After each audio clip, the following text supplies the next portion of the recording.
pense qu'on rentre dans une nouvelle ère de l'Église en ce moment, parce qu'on rentre dans une nouvelle ère du monde aussi. Et l'Église, c'est un mystère d'incarnation, donc un mystère de trouver sa place dans un monde en changement. Donc je pense que c'est ça, l'Église est en train de s'ajuster en ce moment, puis c'est beau ce qui s'en vient.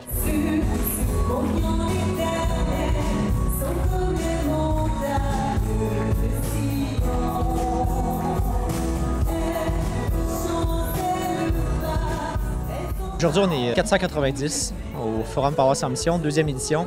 On est très contents. Ça a été beaucoup de travail, mais je pense que ça vaut vraiment la peine. L'ambiance est bonne. Les gens se rencontrent, les gens vont dans les kiosques.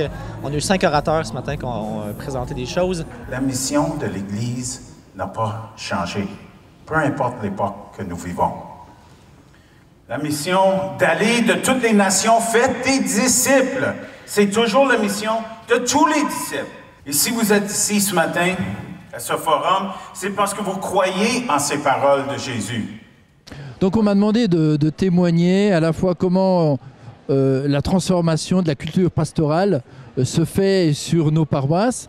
Et donc j'ai essayé de dire l'importance de privilégier le dimanche et d'investir du temps aussi pour le dimanche parce que 80% des paroissiens sont là le dimanche. Donc notamment avec les 3 H, l'hospitalité, le souci de l'accueil, d'une équipe accueil qui a un café à la fin de la célébration où les gens s'arrêtent, l'importance des hymnes, du chant, pour que les gens pas seulement chantent mais prient en chantant, et puis également l'importance des homélies, avec les témoignages que des paroissiens jeunes et moins jeunes témoignent comment Dieu, l'Esprit de Dieu, transforme leur vie. Qu'est-ce qui a changé dans leur vie?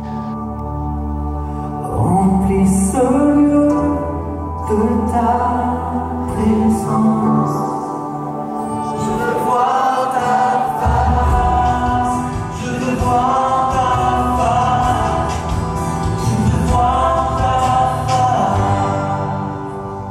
On a besoin d'une communauté pour évangéliser. C'est pas juste quelque chose qu'on fait toute seule. Puis, il ne faut pas penser que tout le monde va se servir de la même chose. On est tous appelés à la sainteté. Pas juste une sainteté qui est individuelle, mais appelée à la sainteté et inviter les autres à la sainteté, c'est le cœur d'être disciple missionnaire. Pour moi, mon saint préféré, c'est Saint Jean Bosco. Mais pourquoi? À cause de sa façon simple d'expliquer le chemin de sainteté. Les apôtres, ils ont rencontré Jésus personnellement. Il les a appelés, un à un, puis tout ça. Ils ont passé 3 ans avec lui. Oh, les chanceux. Ils ont mangé avec lui, ils se sont promenés avec lui, ils ont écouté ses enseignements. Pouvez-vous imaginer comment ça pouvait avoir l'air, un enseignement de Jésus live?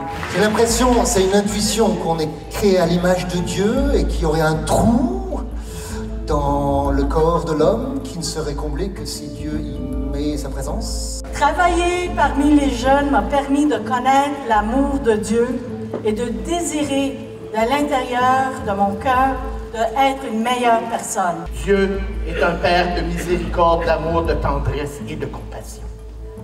Voilà. Et là, ça a changé complètement les choses. J'étais habité par cette compassion de Jésus pour son peuple maintenant, et en particulier pour ceux qui ne le connaissaient pas. Ce matin, j'ai parlé de l'ADN de Jésus, c'est-à-dire qu'est-ce qu'a vécu Jésus lui-même, comment il a formé ses disciples, et comment aujourd'hui on est appelé à faire, nous, qui sommes en charge de communauté chrétienne, comment on est appelé à faire des disciples qui eux-mêmes font d'autres disciples. Pour faire un disciple, on commence par la conversion, on vit la fraternité, on se laisse transformer, on a le goût de se mettre au service parce que notre cœur se transforme. Et quand on vit tout cela, spontanément, sans qu'on soit obligé, on a envie de dire aux autres, venez et voyez. C'est ça qu'on a partagé. Alors moi, ce qui m'impressionne, c'est vraiment l'idée, il y a beaucoup de monde, mais c'est la joie.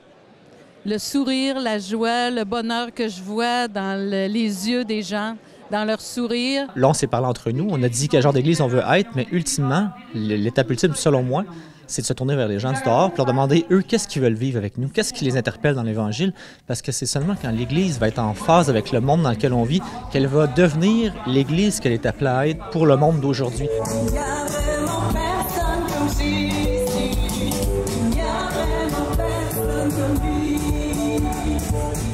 Pour moi, le mot qui ressort et le mot d'ordre, le mot d'action, c'est la mission. Nous formons des paroisses et des communautés en mission. Nous sommes des disciples missionnaires et c'est, je dirais, l'élan le plus fort de cette journée, c'est de nous relancer vers les autres qui se sont éloignés, de la bonne nouvelle du Christ et de la faire redécouvrir, la faire entendre à nouveau.